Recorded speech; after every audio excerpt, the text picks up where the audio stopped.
Welcome to a bipolar, a schizophrenic, and a podcast, where each episode is recorded after midnight in a vacant and possibly condemned location. Now here are your hosts, Gabe Howard and Michelle Hammer.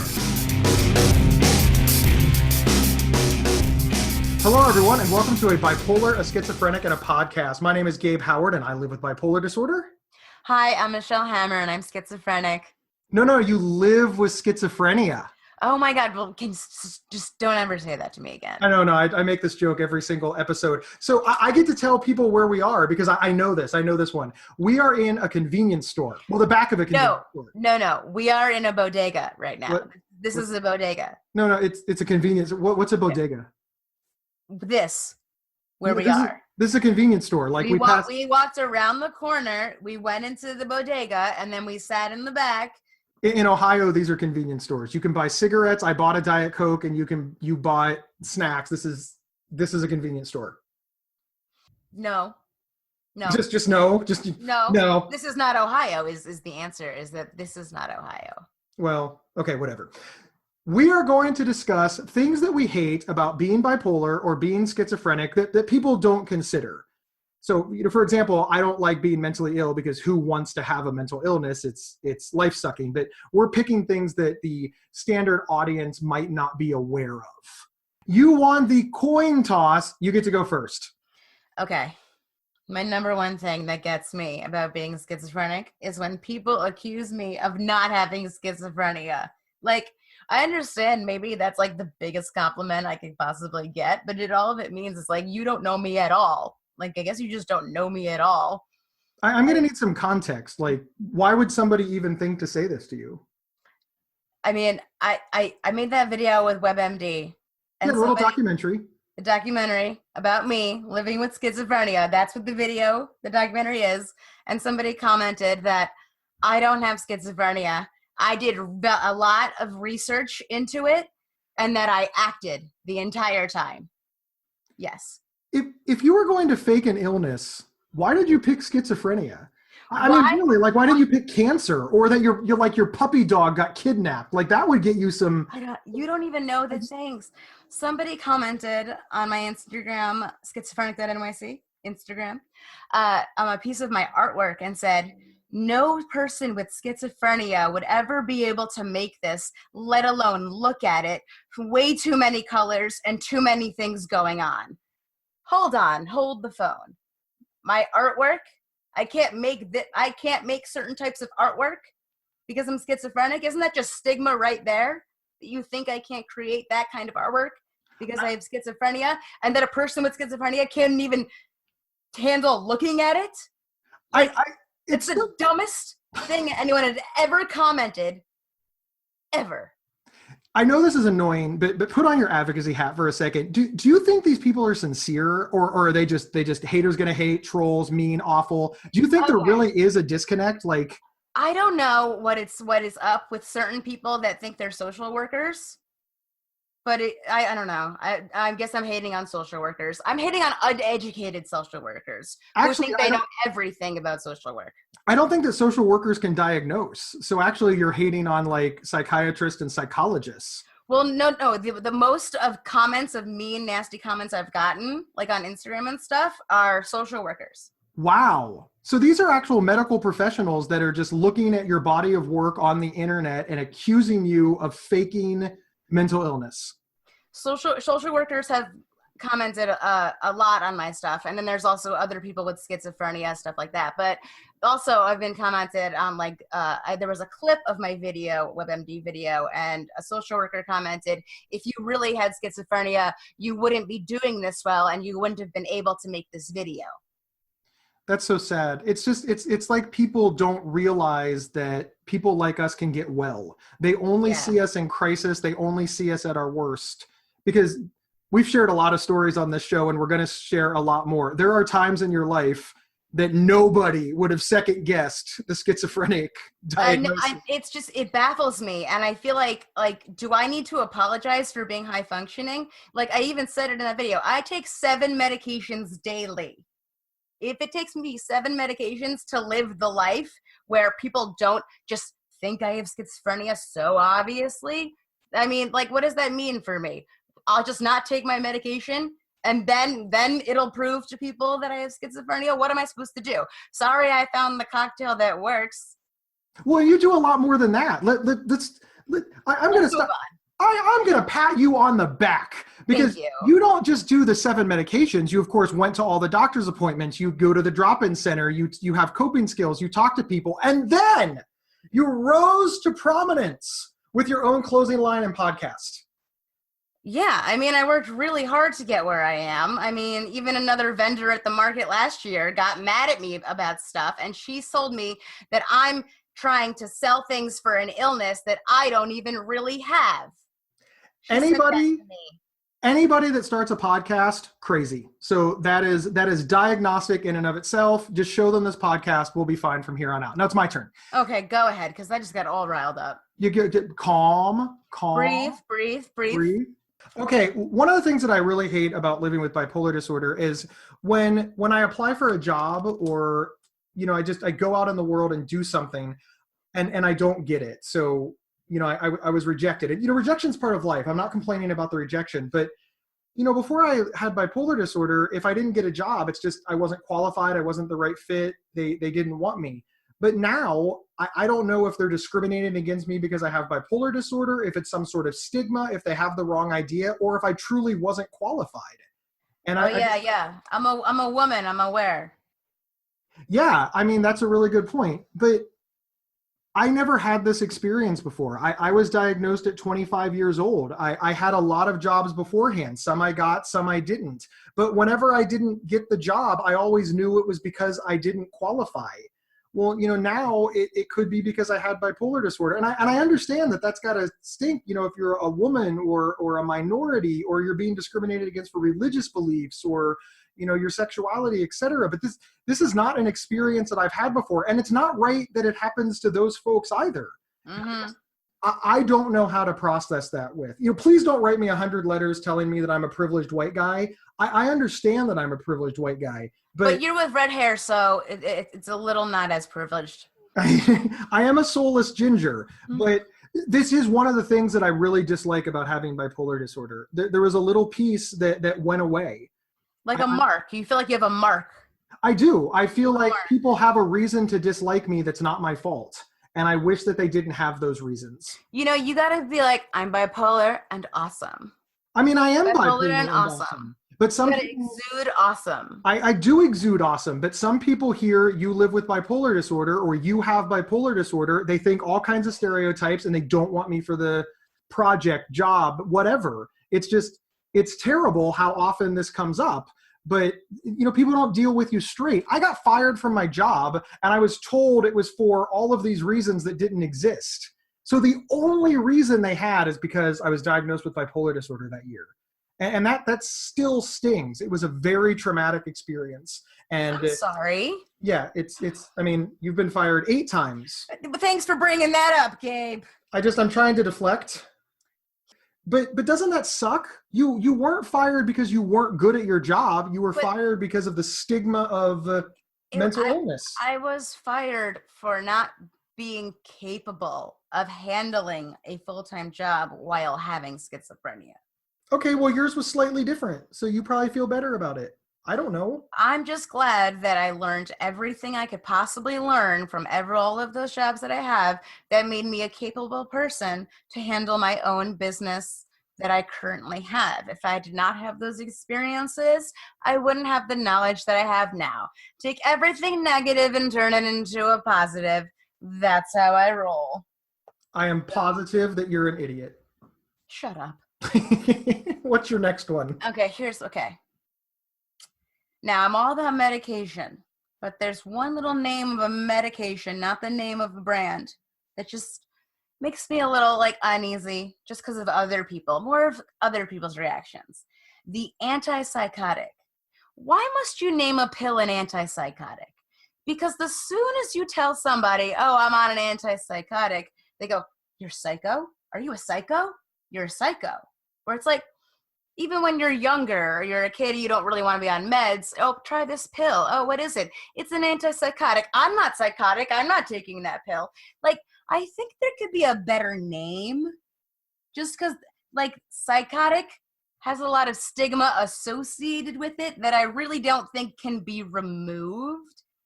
You know, what I think is interesting is the first thing that I thought about is, Viagra. They call it an ED medication. So that's what they always say, for ED, because ED sounds a lot better than don't have a boner, get one. Or Dixafloppin. This can fix it. Yeah, wait. I'm now going to make a vitamin called Dixafloppin. But it's true. They didn't, they don't call it a penis pill. It's erectile dysfunction. I mean, they really made it sound, and then they say ED medication, erectile dysfunction. They don't say, are you an old dude that can't get it up? Take Viagra. They've made it. So I see what you're saying. The name of this medication, it's anti-psychotic. Wow. I'm not scared of you. I mean, I'm on an anti-psychotic as well, but it's just not a good name. Yeah. It's not a good name. What name would you pick if you could? So you now own the pharmaceutical companies, like all of them. You are richer than all the world leaders combined because you're a pharma exec now. And so I have a baller apartment then. No, you still make bad decisions. But but what would you call them? Like, what class of medications could they be? Like anti-hallucinogen? Well, they could just be like, maybe instead of anti-psychosis, we could go like the pro. So instead of instead of anti-psychotic, we could be like, the pro-normal brain functioning class of medication. Pro. I'm trying to come up with a word right now, and I can't think of pro-stability. A pro-stability pill. A nice pro-stability pill. A pro-stability pill. A pro-stability pill. There you go.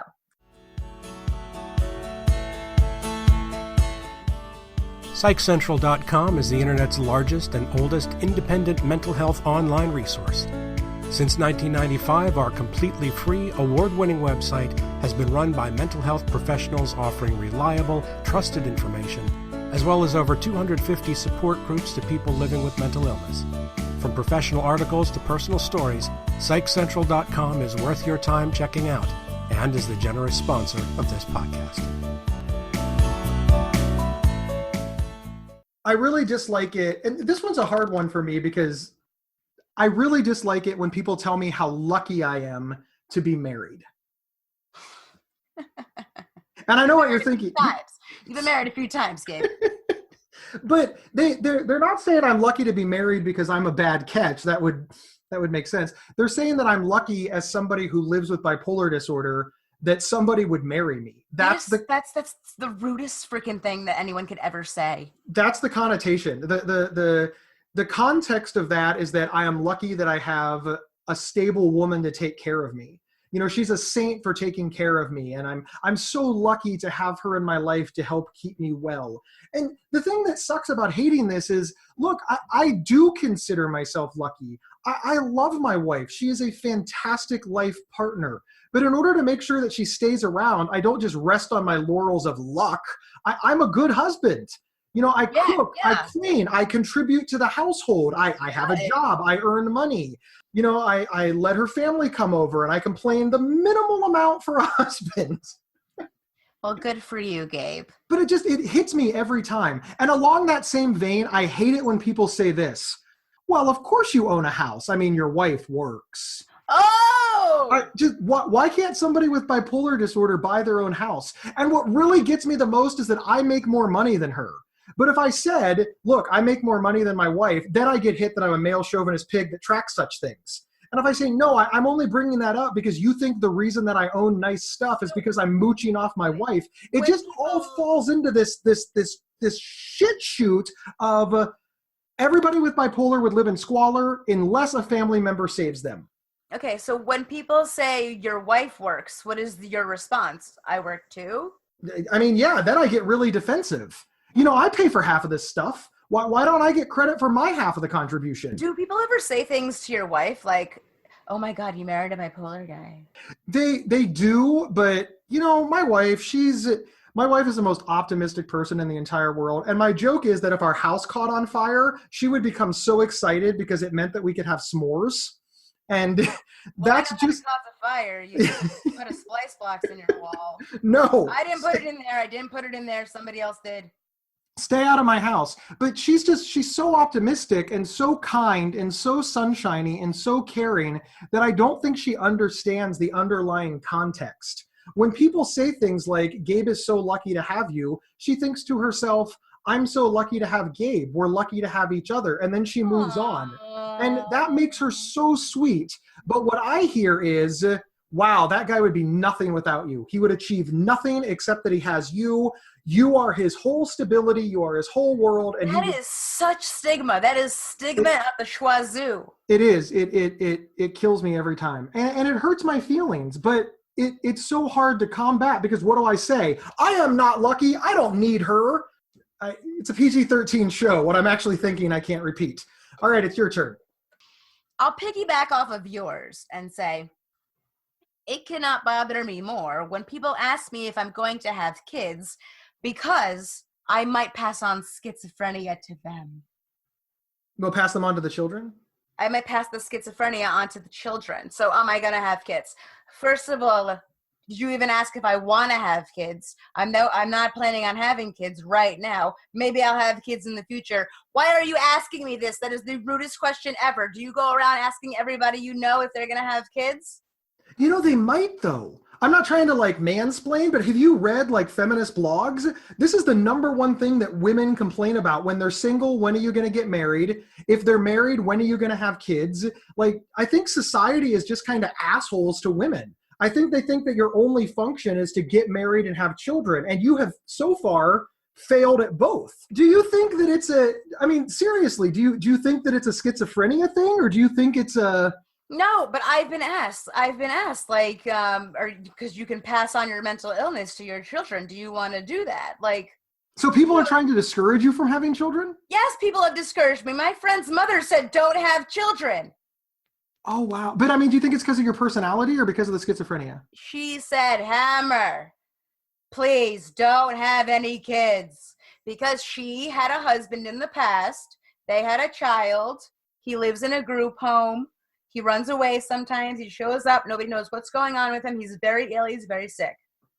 And since she had a son like that, but I'm friends with her daughter, she told me, she said, don't have kids. She said it straight up to my face, don't have kids.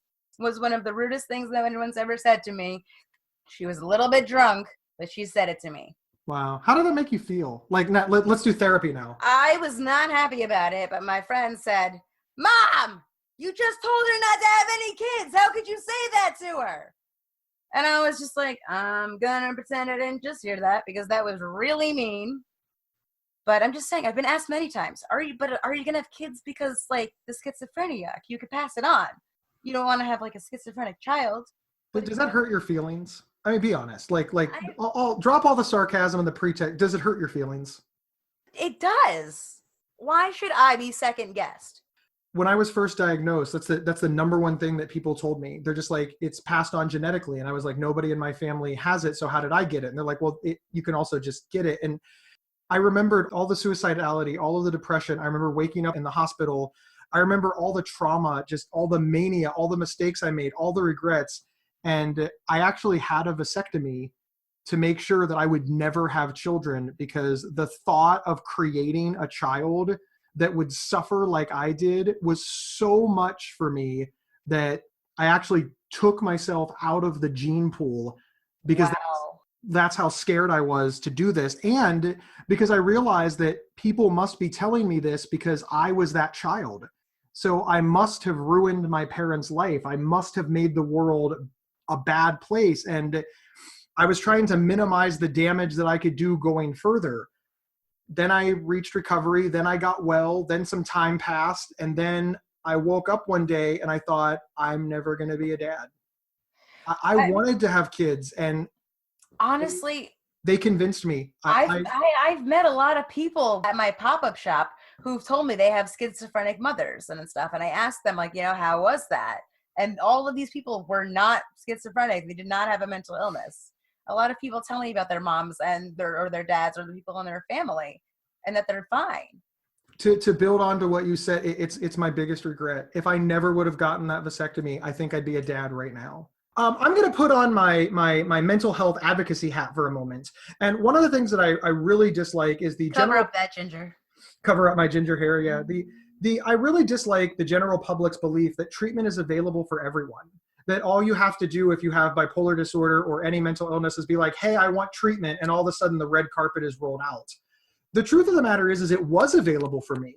I got to see a psychiatrist every 6 weeks. I got to stay in a hospital for as long as I wanted. I went to outpatient treatment programs because I had money, I had health insurance, I had top-notch family and friends advocating for me and keeping watch, and I could pay for everything I wanted.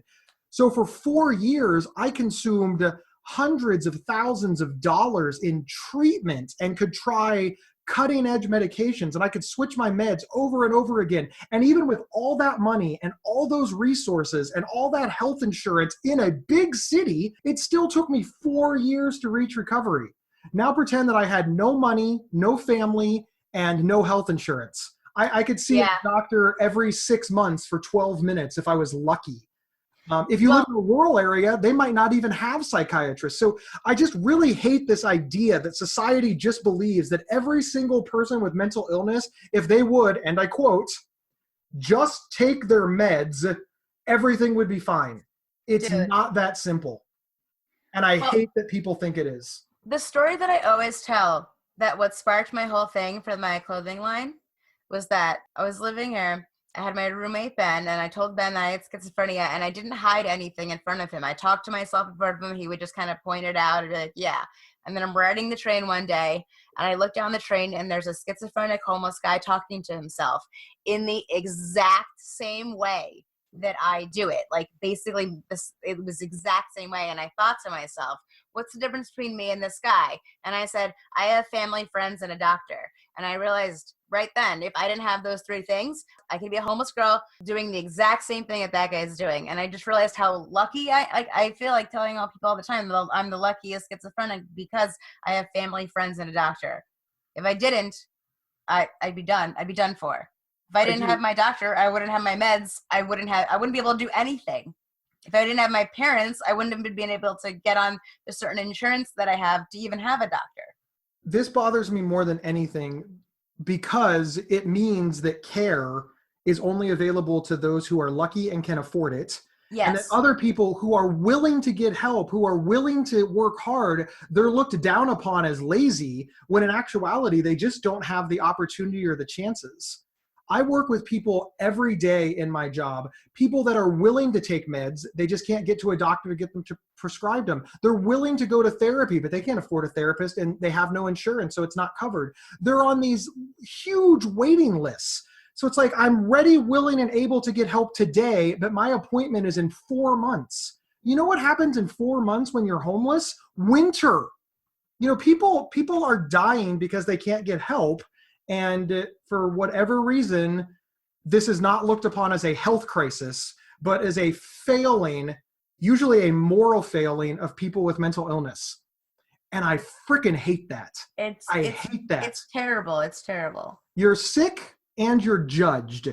And I was judged, but at least I had a fighting chance. And I just want to I want to create the space so that everybody can be Gabe.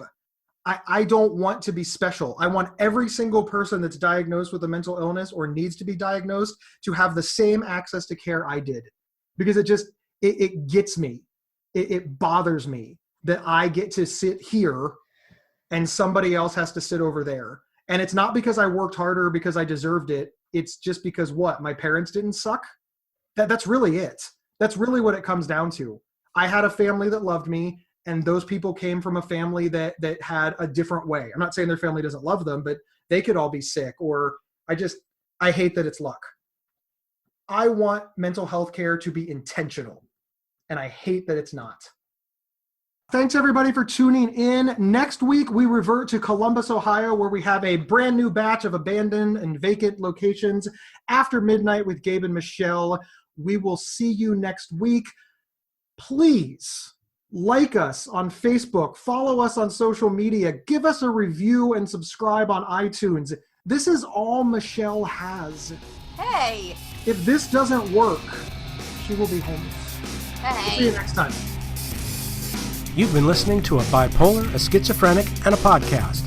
If you love this episode, don't keep it to yourself. Head over to iTunes or your preferred podcast app to subscribe, rate, and review. To work with Gabe, go to gabehoward.com. To work with Michelle, go to schizophrenic.nyc. For free mental health resources and online support groups, head over to psychcentral.com. The show's official website is psychcentral.com/BSP. You can email us at show@psychcentral.com. Thank you for listening, and share widely.